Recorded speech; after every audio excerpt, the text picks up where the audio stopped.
Welcome back to Scene Rundown. Let us watch Shogun, Crimson Sky.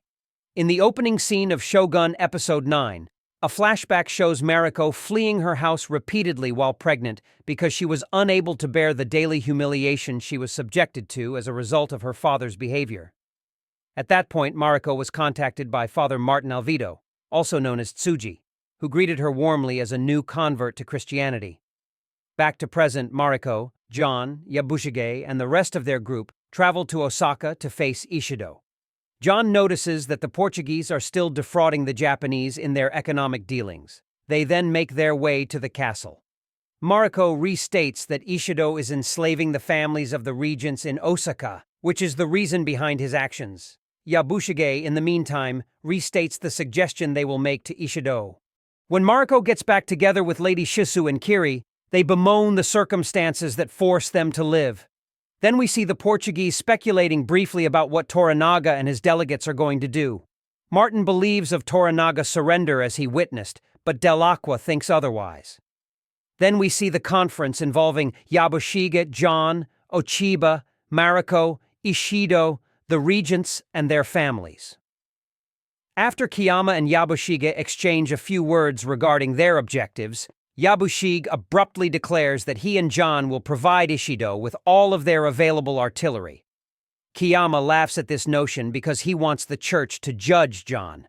According to Yabushige, John is currently outside the church's purview. John criticizes Kiyama for supporting the Portuguese despite being a man of faith.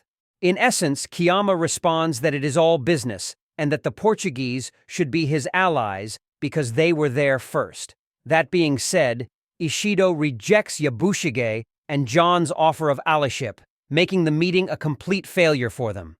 Subsequently, Mariko appears to inform Ishido that Toranaga is still in grief and declares her intention to go for Edo along with Kiri and Shizu.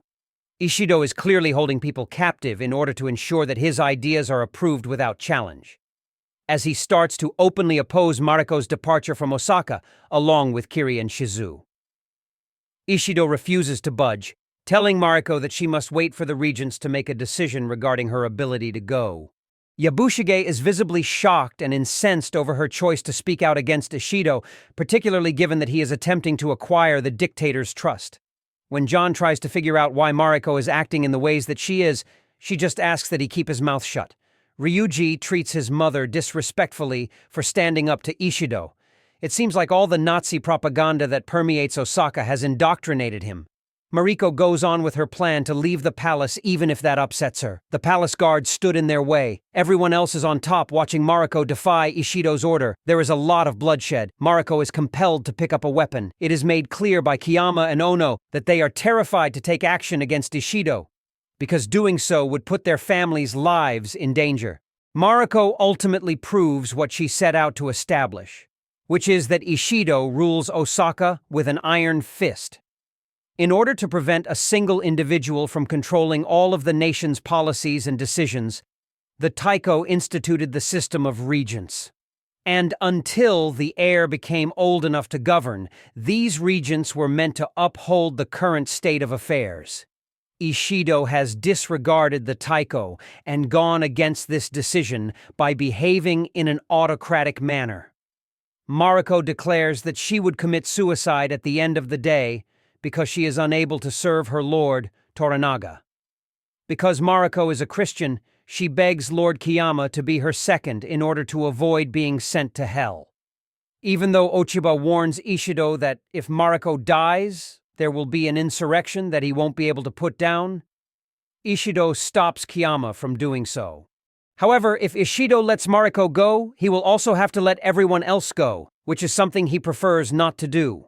Ochiba meets with Mariko in secret and recounts their childhood together in an attempt to get her to surrender peacefully, but she refuses.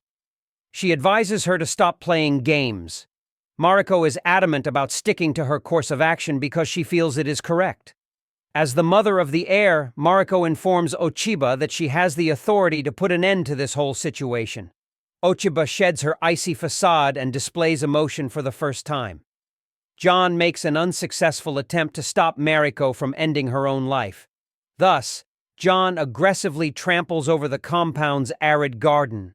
Ishido sends Yabushige a message about his subservience. Ishido then agrees to spare Yabushige's life for his betrayal in exchange for his servitude.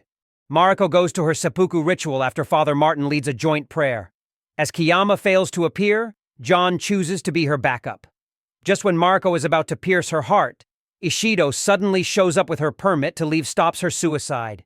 He tells her that she can go and that anyone else who wishes to depart Osaka can make a request, which will be reviewed and authorized if necessary.